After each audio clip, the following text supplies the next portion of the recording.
नमस्कार दोस्तों, मैं हूं डॉक्टर ईशान। एक बार फिर से आप सभी का स्वागत है हमारे YouTube channel being doctor official पे। उम्मीद करता हूं आप सभी लोग बढ़िया होंगे। जी हाँ दोस्तों, आपने थंबनेल में बिल्कुल सही देखा है। अब से आयुर्वेदा, होम्योपैथी, यूनानी, सिद्धा, सुवा रिगपा, इन सभी कोर्सेज के लिए लागू होने जा रहा है नेक्स्ट।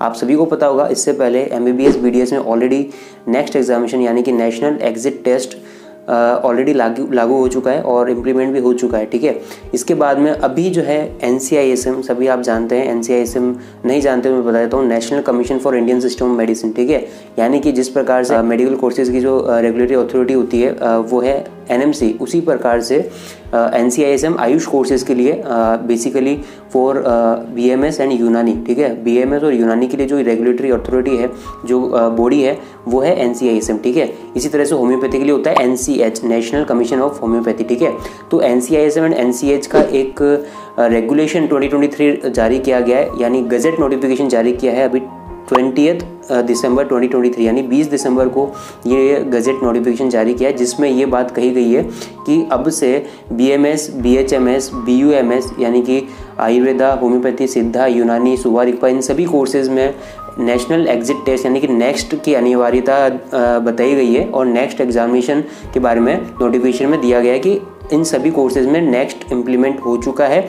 इस नोटिफिकेशन रिलीज जब से हुआ है उसी डेट से लागू हो जाएगा। ठीक है, अभी इसके बारे में कंप्लीट मैं आपको डिटेल देने वाला हूँ कि क्या क्या चीज़ें इसमें होने वाली है, यानी कि कौन कौन से कैंडिडेट इसमें एलिजिबल होंगे, इसकी क्या कंडीशंस है। ठीक है, एलिजिबिलिटी के बारे में बात करेंगे, नंबर ऑफ अटेम्प्ट्स के बारे में बात करेंगे, कितने मिनिमम मार्क्स अपन को चाहिए होंगे। साथ ही ये MBBS BDS के थोड़ा सा डिफरेंस इसको बनाया गया है, उसमें क्या डिफरेंट है MBBS का जो नेक्स्ट और आयुर्वेद का जो आपका नेक्स्ट होने वाला है, इसमें क्या डिफरेंस है, सभी के बारे में अपन बात करेंगे डिटेल में।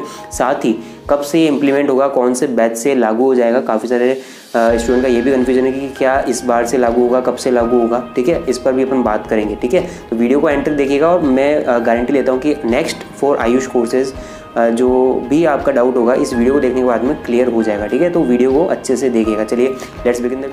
सबसे पहले तो ये गजेट नोटिफिकेशन में आप देख सकते हैं बच्चों कि इसमें नेक्स्ट के बारे में लिखा गया है कि नेक्स्ट जो कि एक नेशनल एग्जिट टेस्ट होगा, वो हर एक जो भी स्टूडेंट होगा जो इसने एक जो है आयुर्वेद में एडमिशन लिया है और आगे जा कर के उसमें प्रैक्टिस करना चाहता है आयुर्वेद में, तो नेक्स्ट एग्जामिनेशन आपको देना होगा। यानी कि next is mandatory for your registration into state council and as well as all India council. ठीक है, यानी आप सभी जानते हैं स्टेट का एक आयुर्वेद काउंसिल होता है जहाँ पर आपको रजिस्ट्रेशन करना होता है। अगर आप स्टेट में प्रैक्टिस करना चाहते हैं, अगर आप पैन इंडिया प्रैक्टिस करना चाहते हैं, उसके लिए ऑल इंडिया का लाइसेंस चाहिए होता है, रजिस्ट्रेशन चाहिए होता है, जिसमें ऑल इंडिया की जो रेगुलेटरी अथॉरिटी है, ठीक है, जो प्रैक्टिशनर रजिस्टर है, उसमें आपको रजिस्टर करना होता है। तो इसके लिए क्या है ना कि अगर आपने नेक्स्ट एग्जामिनेशन पास नहीं किया हुआ होगा, उसके बिना आप लोग प्रैक्टिस नहीं कर पाएंगे। यानी कि next is mandatory for your registration into the Ayurveda council registrations. ठीक है, और बिना रजिस्ट्रेशन के आप सभी को पता है आप लोग प्रैक्टिस नहीं कर सकते हैं।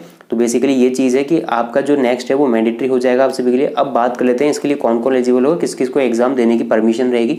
तो बेसिकली आप लोग अगर इंटर्नशिप है, मतलब कि आप सभी को पता है 4.5 ईयर की आपकी जो है पढ़ाई होती है और 1 साल की आपकी कंप्लीटली रोटेटरी इंटर्नशिप होती है। ठीक है, तो 1 साल की जब इंटर्नशिप में आप लोग आ जाएंगे तो आपको पता है इंटर्नशिप से पहले भी आपका एक यूनिवर्सिटी का फाइनल एग्जामिनेशन होता है, वो तो आपको क्लियर करना ही पड़ेगा।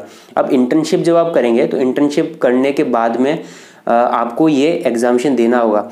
अब इंटर्नशिप में यहाँ पर एक कंडीशन दे रखी है, अगर आपने 270 डेज की इंटर्नशिप कर ली है तो भी आप लोग जो है इसके लिए एलिजिबल हैं। और इसके अलावा अगर आपने 365 डेज कंप्लीट कर चुके हैं तो भी आप इसके लिए एलिजिबल हैं। यानी कि ऐसे कैंडिडेट जो इंटर्नशिप कर रहे हैं, इंटर्नशिप करने में कंडीशन जोड़ी गई है कि आपको 270 डेज तो कंप्लीट करनी है। इससे पहले अगर आप इससे कम अगर आपकी इंटर्नशिप चल रही है, यानी कि मान लीजिए 250 डेज है, 240 डेज है, यानी कि 270 से कम अगर आपकी इंटर्नशिप का ड्यूरेशन है, तो अब आप इसमें बैठ नहीं सकते नेक्स्ट एग्जामिनेशन में। आपको नेक्स्ट जो भी डेट होगी नेक्स्ट एग्जामिनेशन की, यानी कि 270 डेज या पूरी कंप्लीट इंटर्नशिप करने के बाद में आप लोग इसमें बैठ सकते हैं। लेकिन ऐसे कैंडिडेट जिन्होंने पूरी की पूरी 365 डेज की इंटर्नशिप कंप्लीट कर चुके हैं वो लोग, ठीक है, तो उनको जो है बैठने दिया जाएगा नेक्स्ट एग्जामिनेशन के लिए, वो एलिजिबल रहेंगे। ठीक है, कितनी बार होगा साल में, तो इसके रिगार्डिंग भी यहाँ पर दे रखा है, ये साल में 2 बार कंडक्ट किया जाएगा। ठीक है, तो 2 बार नेक्स्ट एग्जामिनेशन आप सभी का होगा। कब कब होगा, तो यहाँ पर दे रखा है कि आपका हर साल फरवरी एंड अगस्त, यानी कि फरवरी और अगस्त में आपका एग्जामिनेशन कंडक्ट किया जाएगा। तो ये साल में 2 बार कंडक्ट किया जाएगा। अब यहाँ पर बात कर लेते हैं कि इसमें बेसिकली कितने नंबर चाहिए होंगे अगर आपको पास करना है, तो 50% मिनिमम मार्क्स यहाँ पर रखे गए हैं कि आपको एटलीस्ट 50% यहाँ पर स्कोर करना होगा आपके नेक्स्ट एग्जामिनेशन में to qualify this exam, to pass this exam. ठीक है, नेक्स्ट एग्जाम अगर आप पास करते हैं तो ही आप आगे स्टेट काउंसिल या ऑल इंडिया काउंसिल में रजिस्ट्रेशन करा सकेंगे और आगे जाके प्रैक्टिस कर सकेंगे।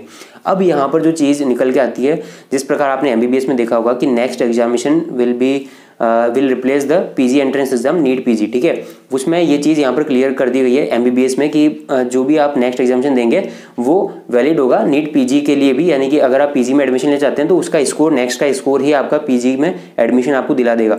लेकिन आयुर्वेद में ऐसा नहीं रखा गया है बच्चों, यानी कि next examination will not replace the AIA PGET। आप सभी को पता है all India Ayurveda PG entrance examination जो होता है उसको रिप्लेस नहीं करने वाला है, यहाँ पर वो क्लियर कर दिया गया है। यानी कि अगर आप नेक्स्ट एग्जामिनेशन देते हैं तो आपको ऐसा नहीं है कि आप लोग PG के लिए एलिजिबल हो जाएंगे, PG के लिए आपको सेपरेट एग्जामिनेशन जैसा कि होता आ रहा है AIA PGET वो आपको देना ही होगा। अब अपन बात करते हैं AIA PGET के रिगार्डिंग भी यहाँ पर कुछ चीज़ें दी गई है। ठीक है, AIA PGET के यहाँ पर रिगार्डिंग दिया गया है कि ये हर साल कंडक्ट किया जाएगा अप्रैल के मंथ में। ठीक है, अप्रैल के मंथ में भी कंडक्ट किया जाएगा।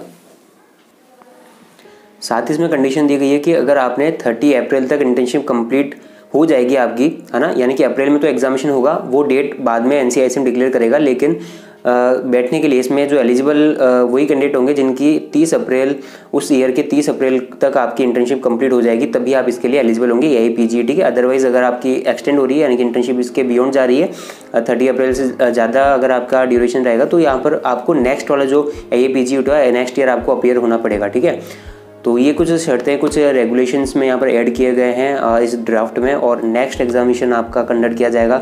अब बात कर लेते हैं किस ईयर से, यानी कौन सा बैच इसके लिए, इसका जो है फर्स्ट बैच होगा नेक्स्ट एग्जामिनेशन के लिए, यानी कि कौन से बैच से लागू हो जाएगा। बेसिकली काफ़ी सारे स्टूडेंट का डाउट था, तो इसमें वैसे तो गैजेट में ऐसा लिखा गया है कि ये जो ड्राफ्ट है जब से जिस दिन से ये पब्लिश हो जाएगा, जिस दिन से पब्लिक हो जाएगा उसी दिन से लागू हो जाएगा। लेकिन अभी इसमें काफ़ी सारी चीज़ें दी गई है, जैसे कि एग्जामिनेशन कंडक्टिंग अथॉरिटी बनाई जाएगी, गठित की जाएगी NCISM के द्वारा, जो कि इस एग्जामिनेशन को कराएगी। ठीक है, उसका फॉर्मेशन होगा। तो इन सभी में मुझे लगता है 1 या 2 साल आराम से लगेगा।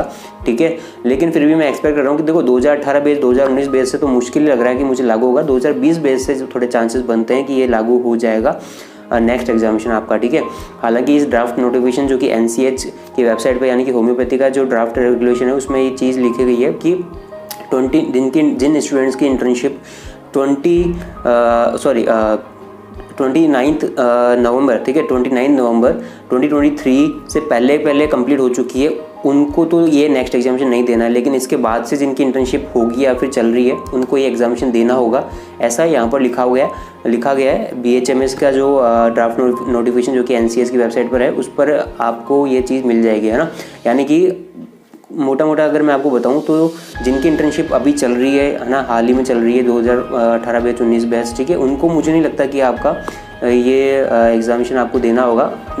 जो भी 2020 बैच वाले स्टूडेंट्स हैं उन सभी को हो सकता है एग्ज़ामिनेशन देना पड़े आगे प्रैक्टिस करने के लिए। ठीक है, हालांकि इस चीज़ में ये चीज़ और दी गई है कि अगर आपने 4.5 साल पढ़ाई करने के बाद में 1 साल की इंटर्नशिप कंप्लीट कर ली और आप नेक्स्ट एग्जाम में पास नहीं कर पाए ना, तो भी आपकी डिग्री तो वैलिड रहेगी, यानी कि आपकी डिग्री को कोई खतरा नहीं है ना, आपकी डिग्री वैलिड है। लेकिन प्रैक्टिस करने के लिए, रजिस्ट्रेशन के लिए नेक्स्ट एग्जामिनेशन पास करना बहुत ज़रूरी होगा। डिग्री आपकी कंप्लीट ही मानी जाएगी। डिग्री का जो भी बेनिफिट आपको मिलता है, यानी कि आप ग्रेजुएट माने जाएंगे, ग्रेजुएशन का जो भी आपका और जो भी नॉन प्रैक्टिशनर या फिर आप कह लें कि जिसमें रजिस्ट्रेशन आपका जरूरी नहीं है, ऐसे एग्जामिनेशन में आप लोग अपीयर हो सकते हैं, है ना। आप सभी को पता है काफ़ी सारे कॉम्पिटिटिव एग्जामिनेशन है जहाँ पर ग्रेजुएशन मांगी जाती है, उसमें उसका कोई भी प्रभाव नहीं होगा, यानी कि आप उसमें अपीयर हो सकते हैं। लेकिन ऐसे एग्जामिनेशन जिसमें आपका रजिस्ट्रेशन चाहिए होता है ना, स्टेट काउंसलिंग अथॉरिटी में आपका रजिस्ट्रेशन चाहिए होता है, ऑल इंडिया काउंसलिंग अथॉरिटी में आपका रजिस्ट्रेशन चाहिए होता है, प्रैक्टिस के लिए रजिस्ट्रेशन चाहिए होता है, ऐसे एग्जामिनेशन में आपका नेक्स्ट का पास होना बहुत जरूरी होगा, नेक्स्ट एग्जामिनेशन पास होना जरूरी होगा। ठीक है, ये चीज़ यहाँ पर मेंशन की गई है। तो ये सारी चीज़ें मैंने आपको बता दी। नेक्स्ट एग्जामिनेशन के लिए आपका क्या राय है इसके बारे में आप कमेंट सेक्शन में मुझे बता सकते हैं। इसका जो ड्राफ्ट का जो नोटिफिकेशन है वो मैं अपने Telegram channel being doctor official पर डाल दूंगा, आप सभी लोग ज्वाइन कर सकते हैं, लिंक डिस्क्रिप्शन बॉक्स में दे रखा है। वीडियो पसंद आए तो लाइक कीजिए, ज़्यादा से ज़्यादा शेयर कीजिए। Thank you so much for watching. और इसी तरह के हेल्पफुल और इन्फॉर्मेटिव अपडेट्स और आने वाले वीडियोज़ में और भी चीज़ें यहाँ पर हम डिस्कस करेंगे इसके रिगार्डिंग, तो आप चैनल के साथ जुड़ सकते हैं। चैनल को जरूर सब्सक्राइब कर लीजिए। Thank you so much for watching. मिलते हैं नेक्स्ट वीडियो में नए अपडेट के साथ में, तब तक के लिए जय हिंद, टेक केयर।